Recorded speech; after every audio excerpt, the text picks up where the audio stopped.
everyone. Welcome to TF Sports here, episode 181, coming to you on Labor Day.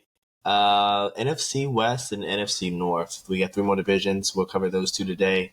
Jam-packed week one of college football. We'll go over some of the big games that you guys should have watched, and if you didn't, we'll give you our thoughts about some of the outcomes. And I think that should do it. Might sneak in some WWE Clash of Pairs last PLE on Peacock.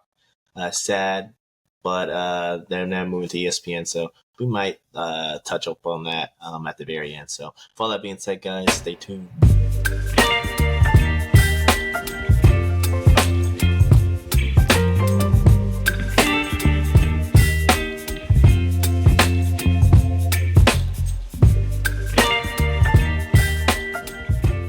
Into this, let's start with college football. Just so we can get NFL, we'll save the NFL for last, and for the most part of this episode. College football, I know we previewed some of these games that happened this weekend in Lawrence, but I guess the big one, Texas versus Ohio State, did not see that outcome. Honestly, did not see a defensive battle happening in that game, but that's what we got. Very low scoring. It is week one, a lot of overreactions on all the networks and all the talking heads, but my only takeaway was it was a low scoring game. I was expecting a shootout. I don't know. It just kind of felt like it was very clear the offenses weren't ready, especially for Texas. Many turnovers on downs they had. I mean, the only game we really should be talking about is LSU getting screwed, robbed, and still finding a way to win, even though they were trying to do everything in their power to avoid LSU losing or LSU winning. And it was SEC refs, too. That's what makes it even crazier. So the SEC refs were actively trying to win in favor of Clemson. Now, maybe there's a deeper lying reason for that, or because Alabama lost, because Alabama is cheeks. I think we're just going to have to come out and say it. Alabama is not good this season. And they didn't want them to fall too far behind the eight ball. But no, week one outcomes and things we've learned. Yeah, Alabama's bad. They're just not good. They got beat up defensively on the front line, and they got beat up offensively on the front line. They're just not good. Yeah, Alabama, under Saban at least, always solid in trenches, if not top 10 in trenches, D-line, O-line. I can't really see that. Quarterback play is not there. Even the running backs, they don't have a running back for the first time in a while. They don't have a running back. No one's popped on screen. Their best player is Ryan Williams, and his quarterback came and gave him the ball. So if they don't get things on track, they don't have a lot more. Are you sure Ryan Williams is the best player? Because I felt like watching that game, Bernard, the wide receiver, is definitely the best guy in the room. No, Ryan Williams is the best receiver.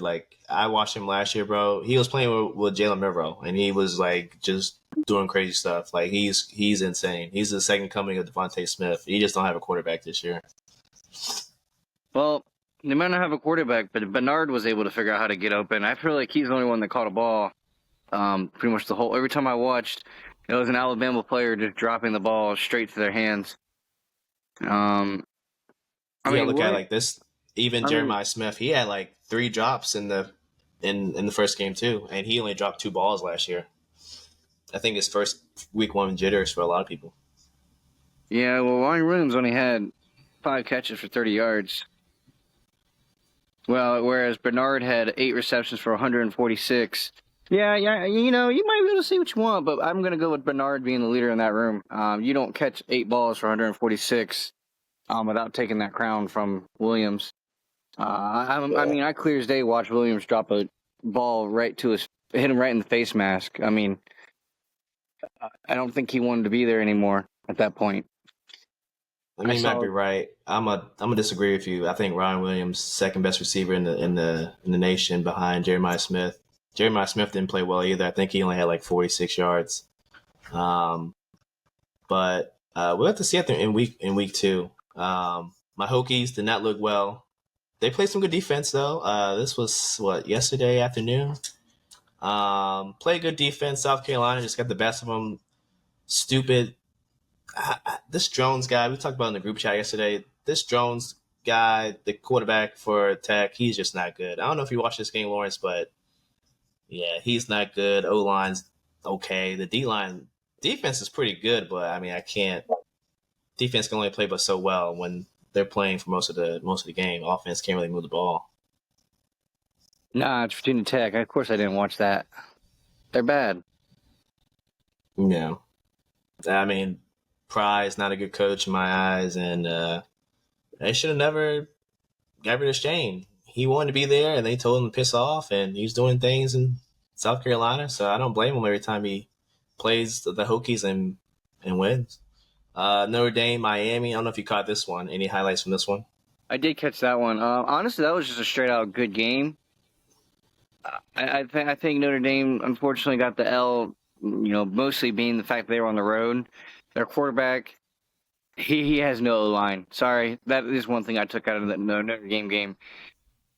They had no line. That man, I watched him throw at least two intentional grounding because he's just trying to throw the ball away because he's getting murdered in the backfield before he can even go to his second read. Notre Dame wants to be good this season. They're definitely going to have to solidify the quarterback's ability to throw the ball before 3 seconds. I don't think you can win a game if the quarterback doesn't have more than 3 seconds to throw a ball. Yeah, and their running back didn't play well. I think Jeremiah Love is their best running back, but they didn't give him the ball a lot until the very end. And then, like you said, the O-line wasn't doing well, so it's not like they could do anything. Carson Beck looked okay, I felt like, for his first game in at the U. Yeah, but there was also a long period of time where he didn't throw the ball more than 5 yards. Mm-hmm. Mm-hmm. A lot of short passing and crossing routes, I was noticing. Yeah, he went 7 for 7, and they made a big deal when he threw his first incompletion, but the man went 7 for 7, not throwing the ball past 5 yards. I mean, I'm pretty sure most NFL quarterbacks can go 7 for 7, but they don't throw the ball past 5 yards. There's nothing impressive about that one. Only other thing I want to touch on is Kansas State almost losing to North Dakota. Was North Dakota State or just North Dakota? It's just North Dakota. Is Kansas State bad? I don't think you can consider them good if you saw that one, and the way they lost the first game of the season to Iowa State. Yeah, just the amount of dumb mistakes they made. I would just put it on more so on coaching. I mean, they got talent and all. You just got to put the pieces together. I gotta agree. One more game tonight: UNC, TCU. I think it's going to be a TCU blowout. Ooh, I can't wait to see what Belichick does first college football game. He's going to coach. I think they said Belichick has 72 new returning players or 72 new players to the team. Yeah, I think he got 60 through the portal, I think. Yeah, I mean, I don't believe that team's going to be fully functionally to start it. I just don't. I think they're going to struggle. I don't think it's going to be until like the third quarter where they get the offense grooving, which at that point they could be down like 17-0 at that point. I'm going to go TCU straight out win. The spread, I think if the spread was 2.5, it's at 3.5. I'd take it up to 3. 3.5, I'd still probably throw some bands on it. All right, NFL action. Let's do NFC North first. We'll start with the Bears. Bears looking good. Like their offseason moves, revamping the O-line, getting Ben Johnson in there, helping Caleb with timing and just like developing him. From the preseason games, looks like he's gotten better at timing and getting the ball out of his hands, but we'll see if he regresses once he actually plays the actual game. What do you think the ceiling is for the Bears and their, I guess, place in the division? Where do they fit? The Bears are a tricky one for me. I think the Bears are one of those teams that are completely reliant on their quarterback and what he's going to give them. like completely relying on their quarterback. I think they got a defense that can, keep them in games, make games winnable. But I think it's going to be on the quarterback play to make clutch plays, um, stall the defense, um, just smaller things like that. Which I think overall, arcing, we've seen him struggle with over the last season. Especially, I mean, we've seen DJ Moore go through some tough crap with some Carolina Panther quarterbacks. They were never like the best of the best when DJ Moore was around. And you saw last year, DJ Moore looking a little defeated. Few games in with the quarterback he had. I think it's really big on whether or not he can put it together this season. I mean, we already had rumblings that the coach was disgruntled at the beginning of the season. We'll just see how that, or not beginning of the season, beginning of preseason. It's one of those things where you know who Ben Johnson is. He's a guy that wants you to run his system. It's not that hard. Goff was able to figure it out. Then you got to also think, like, Goff's a grown-ass man versus this. I'm not going to call fucking Williams a child, but, like, it's a grown man versus a child here. One man isn't playing. Got dropped from his own team. Like, he's been there, done that. He's seen it all. Versus I don't want to keep calling him a child, but, like, dude, a second-year rookie, and he's on his second quarterback, second coach. He honestly just needs you to, I don't want to say baby him, but I know what he needs. You should probably, you should probably one more thing. You should probably rework your playbook in order for him to thrive and flourish, whereas trying to make him adapt to you.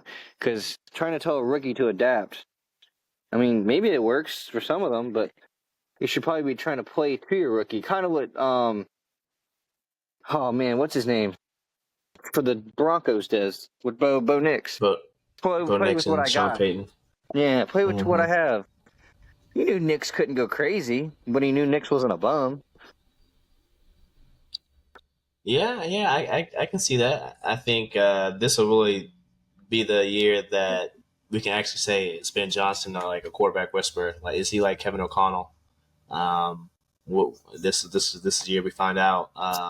My other thing is I wonder if the defense regresses, because even though the last coach, I think Matt Eberflus was the last head coach, even though he was terrible everywhere else besides defense, the defense played well. I mean, I think they were hovering around top 10 defense, even though the offense, struggles and just some of the dysfunction between him and, the front office. So I wonder if the defense takes a step back this year, but the offense kind of picks up the pace, hopefully. But like you said, Ben Johnson making Caleb adapt to his playbook rather than, adapting to how Caleb plays should be a challenge. We'll see if it's a good or bad one. But I had him being competitive, but I think with the Packers getting Micah, I think this drops the Bears back to back to being last in the division. I think peak they can get 9 wins if Caleb actually does well and plays well, but probably looking at a similar season, like 6-7 wins at the floor. I think they got that much talent to get 6 wins, but I can't see much more than that. I'm kind of agreeing with you on that one.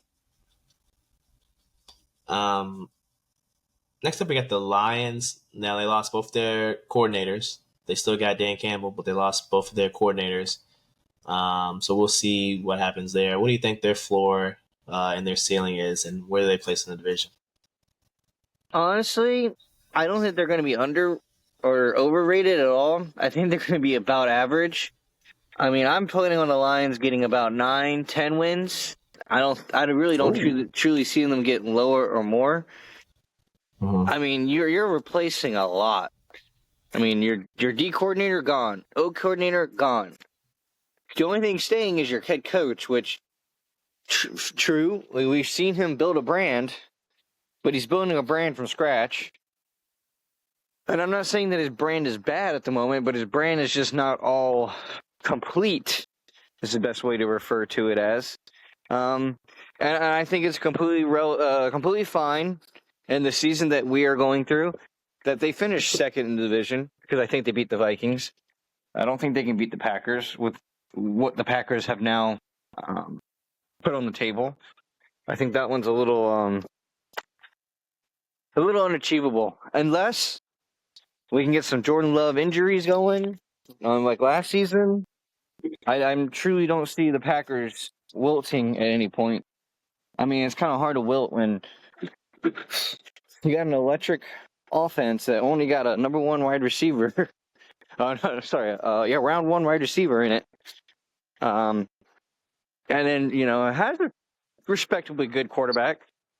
They had to be a top 5 defense last year. They're only going to get better. The only weakness they have is secondary, like in the, I would say, cornerback room. It won't matter. We'll just sack the quarterback before they even have the chance to get the ball out there. So, yeah, I think about the Lions, about 9-10 wins. Second place in division. Hard-fought wild card win. I don't think anything past that one. But I don't think that's like any knock on them. I think they just need another year to get a system going. Yeah, fair enough. I got them a little bit higher. I got them still second. I got them about 11 or 12 is probably their peak. Not as high as last year. I think last year they won 14 or 15 games total. They're not going to do that. Like I said, they lost their coordinators. There's going to be some regression. They're still going to be good. But I got them at 12 peak. Minimum, they'll probably win 9 if injuries just stack up like they did last year. But I don't foresee them having 2 bad injury seasons in a row. That would just be really bad luck. So expect some regression in Jared Goff. He's not going to play as well with the new signal caller, whoever that is. I don't know who it is, to be honest with you guys. But it seems like Gibbs is going to take majority of the carries now. Last year it was kind of 50-50.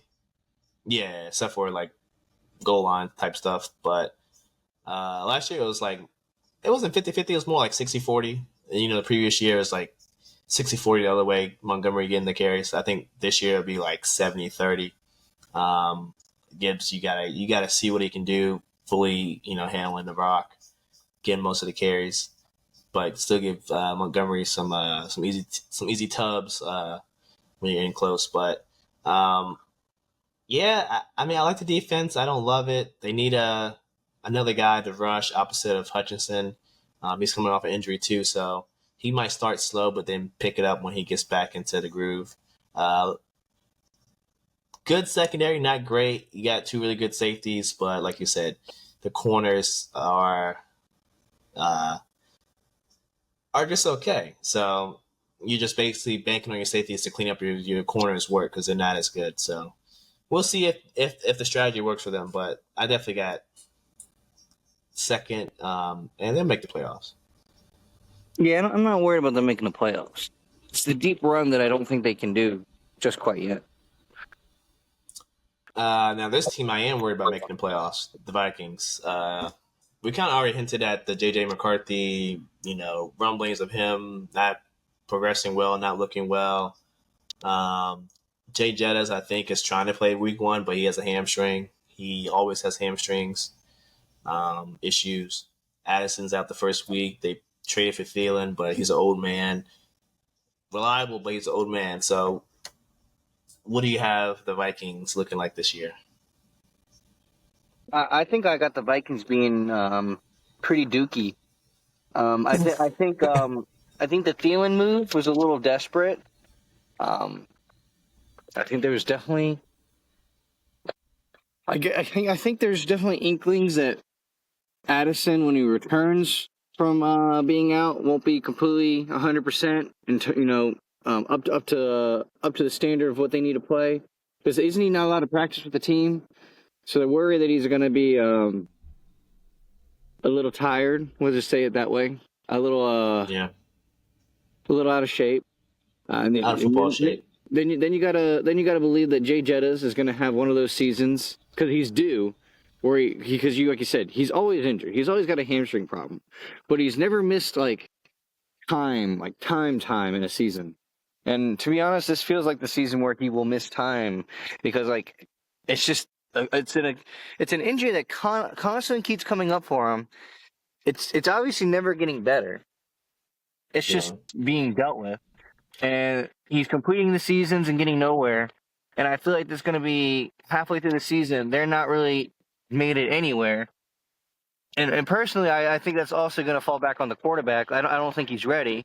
You probably should have just, I wouldn't say paid Darnold, but you probably should have at least kept Darnold around for one more season to see where I can get my quarterback to before I want to throw everything on his plate. Don't think they did that one right. I really believe that. I don't want to say we let him go to his head, the head coach for the Vikings, but I really truly believe he thinks he can just make it work with any quarterback. Which, to each his own. Maybe you can, but I'm not seeing it. I think you should have went one more year back with your rental, see if your future was bright, and if you kind of realizing right now that your future isn't bright, you either think about paying the guy who just led you to the playoffs and kind of got you bounced early, or think about what's next, because we're kind of looking at this draft from before, the McCarthy draft. None of the quarterbacks were all that top tier dominant so far. Yeah. So far, yeah. Yeah, I think I'm agree with you. I think they're gonna be cheeks. I don't think you should expect much. They're due. Yeah, I don't think we should expect much as a collective. Sorry, Vikings fans out there, but I don't think you should expect much coming from this team. I think JJ is just not going to be up to snuff. He's not going to be ready. It's tough coming off ACL, and even if your head coach is a quote unquote quarterback whisperer,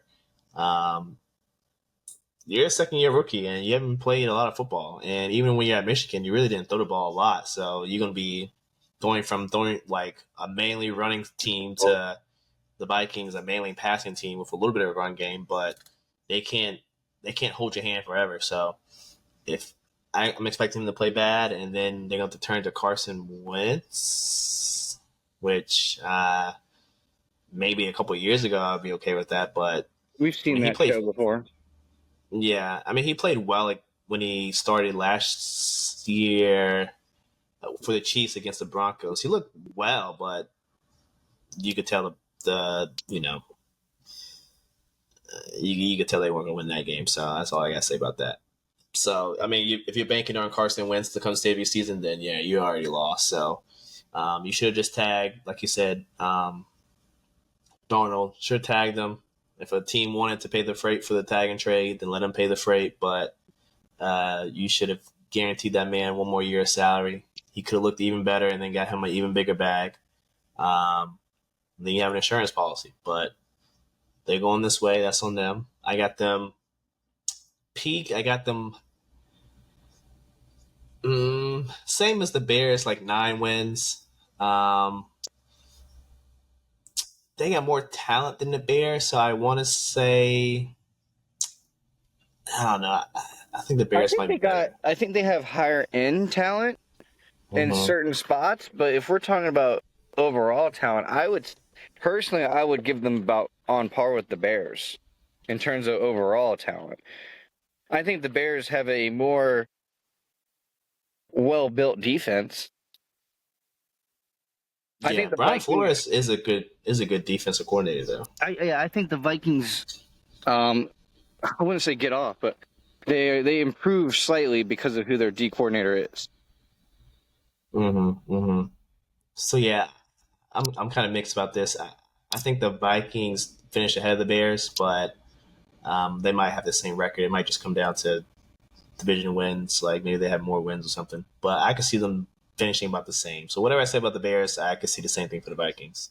If things go really wrong, then yeah, they could probably have a lower floor. But I don't. A team with too much talent, even with a crappy quarterback, could probably still sneak out some wins. You don't doubt it. Seen it before. Last up, we got the team that made the biggest splash this offseason, the Green Bay Packers. What else is there to say? They traded for Micah, drafted a first round receiver, first time in forever. Jordan Love's due for a Yeah. good season. Where you got the Imagine how Aaron Packers? Rodgers feels. Oh, he's butthurt. That man's butthurt. Yeah, imagine being Aaron Rodgers, begging for wide receiver number one for so long, doesn't come. But Jordan Love gets one.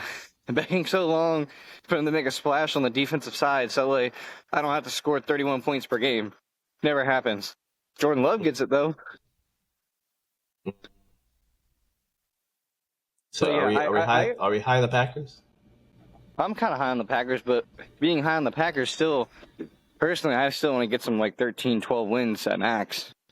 I think their floor is really low or really high though. I mean, I don't think they can lose more than like I don't think they can get less than like 10,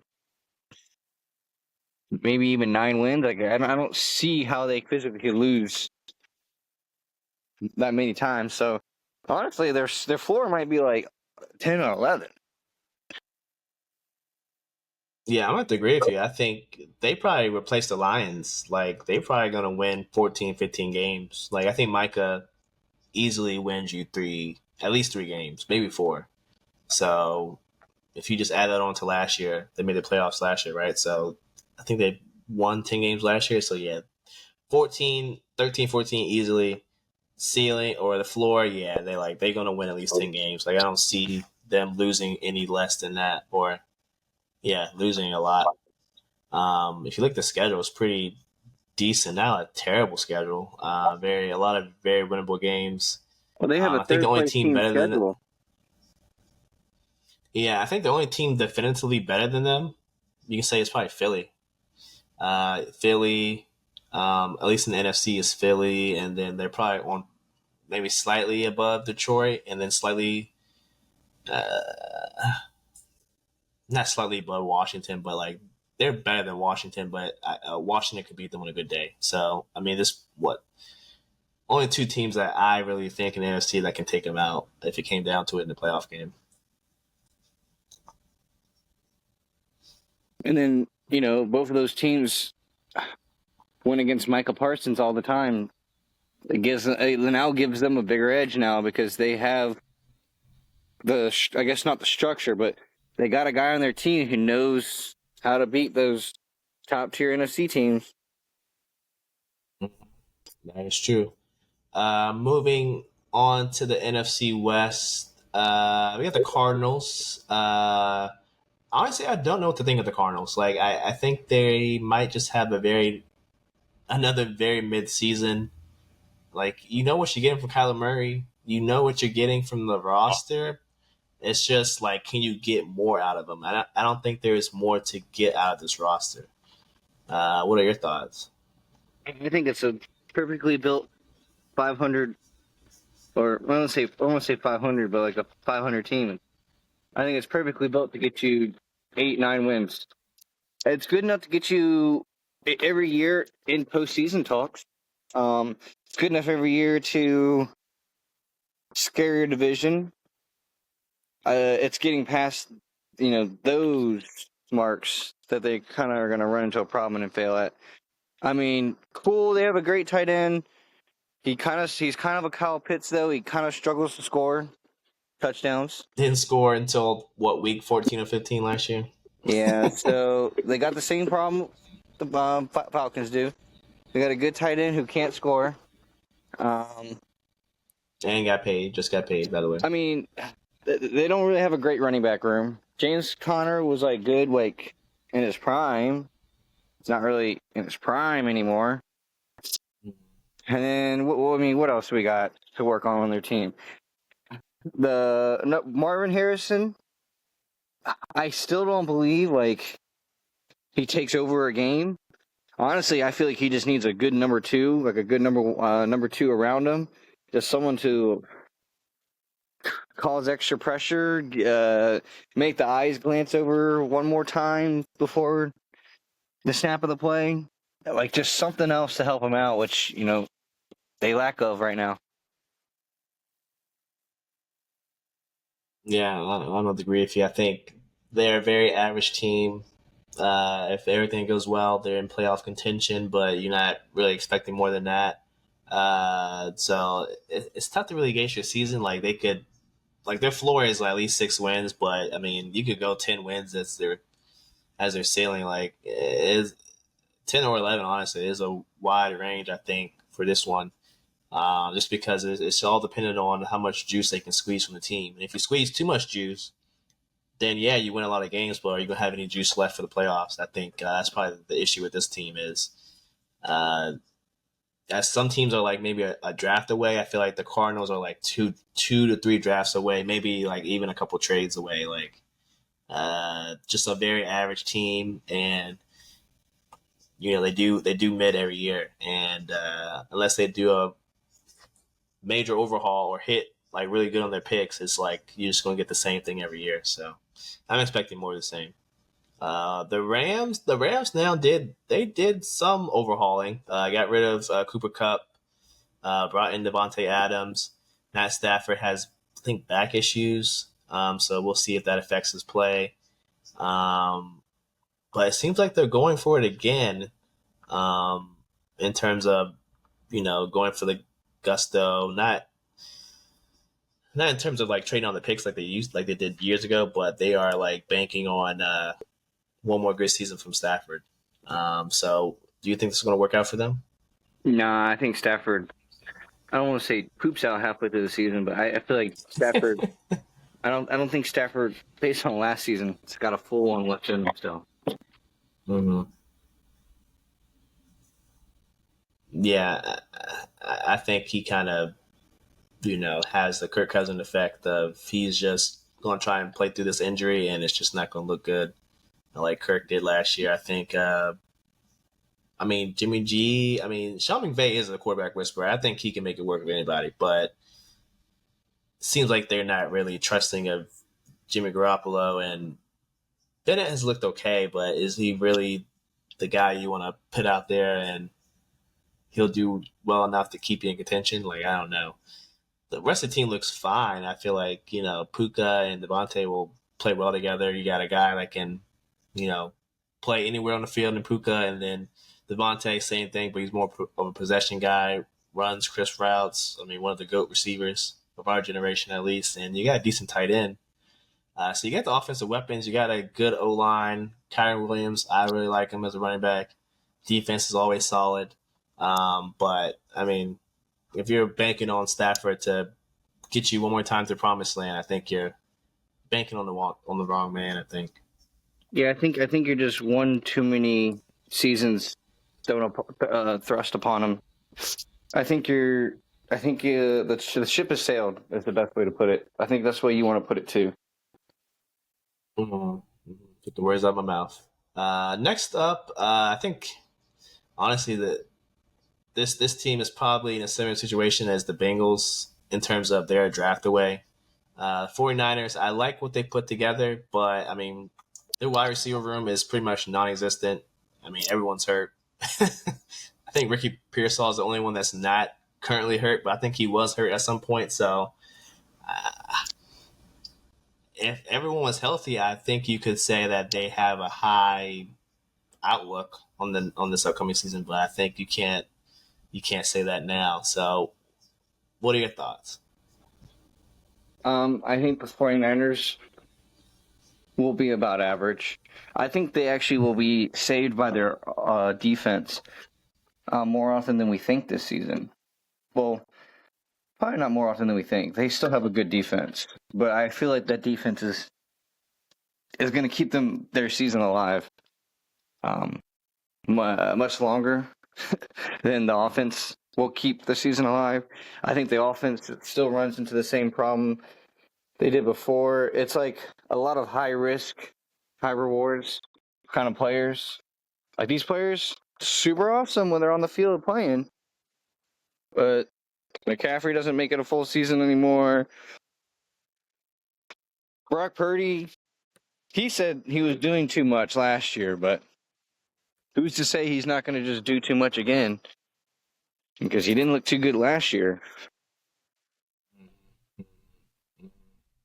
Yeah, I mean, like I said, if everyone was healthy, at least in the receiver room, I would be higher on them. But unless they get relatively healthy quicker in the season, I'm going to be uh, pretty much in the same ballpark as you, pretty mid. Their ceiling for me could be 12, 13 if injuries go away, the injury bug goes away. But I think they could be looking at a similar win total like last year, like 6 or 7. Um, I think C-Mac does play a full season. Yeah, because I think you got B Rob there. You don't need to give C-Mac the ball 30 times. Give him the ball 20 times. Let him catch like 5, 6 passes. Let's cut him off and save him for the postseason if he can get there. Let B Rob do a lot of the dirty work so he can get another contract. And then you got the Isaac kid behind him. He's pretty good too. So it's just up to the backup receivers if they can carry the weight until Ayuk and Jawan Jennings get healthy. You got Kittle, you got Kyle, the fullback, and you got a really good defense. I think Robert Saleh is back as the coordinator, so uh, like there's just a wide range. And I think, like I said, they're a team like the Bengals where they just probably need another draft, um, and then they'll be back into the annual Super Bowl contention window. Um, but I think this season is gonna be very telling. And last up, we got the Seahawks. They went out, traded Geno for Sam Darnold, got Cooper Cup. Now Cooper Cup and JSN is there. I think they got rid of Lockett. So a lot of changes across the board. Second year for Mike McDaniel. I think he was hovering around top 10 defense last year. Revamped the offense. We'll see if it works out for him. Got rid of DK as well. So, what is your outlook on the Seahawks? I think the Seahawks get about 10. We're going to go 10 on Ooh. the high side. I'm going to go like 7 on the low side, but I'm going to stick really true to my 10. I think the Seahawks get to play a very easy schedule. There's like when I say easy schedule, like we very much believe that they can easily pick up, 5 to 4 wins in their division based on ease of schedule. I don't think their out of conference schedule is too hard. And as long as they don't have the injury bug we could do in past seasons, I think easily getting to 10 wins is not a far stretch imagination idea for them. Yeah, I'm right there with you. I think they were honestly right there last year, and they had the injury bugs, and Gino was up and down, and just a lot of things going on. First year head coach, a lot of things going on. They still were at 9 wins, so I could say increase in a win or two. So I'm gonna go 11, and then they should at least win 7. So um, if I had to pick a winner in this division, I'm most likely banking on the Seahawks to win the division, um, just because they have the most like solid team, and as long as you don't see like a regression from Sam Darnold, like if he just you know doesn't even have to play the same like he did last year, like if he can just play like above average, they'll be fine because you got JSN, you got Cup, you got a decent running back in Kenneth Walker. Um, got a top 10 defense. Mike McDonald is, defensive head coach. He can keep you in games. You just need Sam Donald to put up points. So we'll see if the O line situation has fixed itself because last year Gino had basically zero time to throw the ball. So hopefully that got fixed. If it did, then I could see them, definitely hitting that 11 win mark. But we'll have to see. I don't know how much they did on the O line.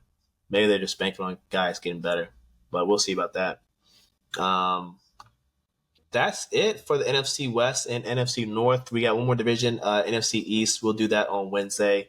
First game of the season is Thursday. Eagles and Cowboys. I think they're playing in Philly because the Friday game is in Brazil.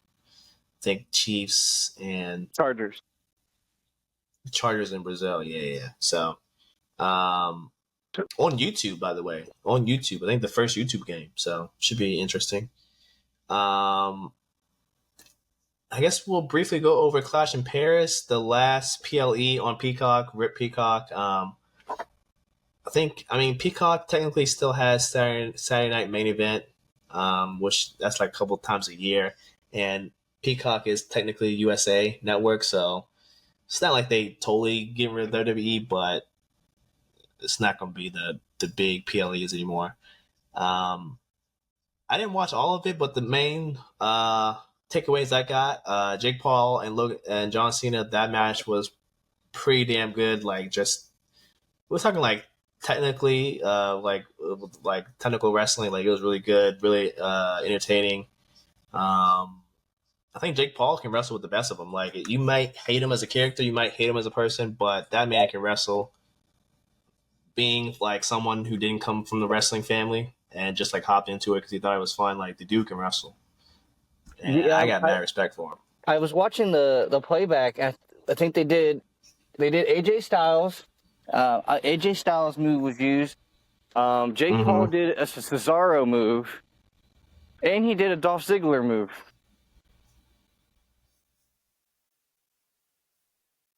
I think that's what I gathered from that. Yeah, they were taking because John said that he can't face everyone that he wants to, so he's like stealing people's finishers and stuff to pay homage, I guess. So yeah, I thought it was really really cool. Yeah, the Styles, when he put the Styles, I don't even know what it's called. Would he put Styles as finisher? He did that on Jake Paul. Because I think they were trying to hint at his next beef or his next rivalry was going to be with Styles. Which, to be honest, like, I'm not going to try to be a hater and say I don't want it. But, like, I don't know. I feel like the Cena versus Styles beef was, like, such a short time of his whole career that, like, I really don't want to see them, dwelling and falling back on that one. I'd rather see them. I mean, we're talking about. I would like to see them do like a Randy Orton tribute with Cena. I know they kind of already did one. Well, like, I want more because like that was his biggest long time, battle for the longest time was Orton and or The Miz. I feel like if they don't do something with The Miz and Cena, I think it's a wasted opportunity. Yeah, the Miz is up there too. He hasn't honestly. The Miz hasn't wrestled in over a year. Like I'd be surprised if he gets in the ring. But I think the final boss will be coming back at some point. I just keep seeing things on the Twitterverse and some credible leakers that are saying that he's coming back soon. I think he has like one more movie to shoot, and that shouldn't take him too much longer. So I think we might see a Rock Cena match before this is all said and done. Fingers crossed for that, or if not, maybe them just like going on the mic at each other. Um, Other matches, I watched the Fatal 4-Way. That was really good. Becky Lynch coming out of nowhere because they kicked out Brunson Reed and what's his name? I forgot the other guy's name. God damn it. Braun Breaker.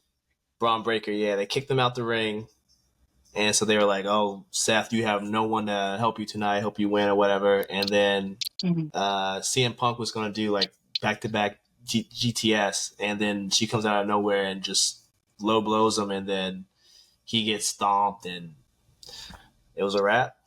It was a wrap. It was a wrap. So they're saying AJ Lee might come back. CM Punk's wife is also a wrestler. So I don't know. I was really believing in that storyline of her coming back after the events of Becky Lynch like slapping him today.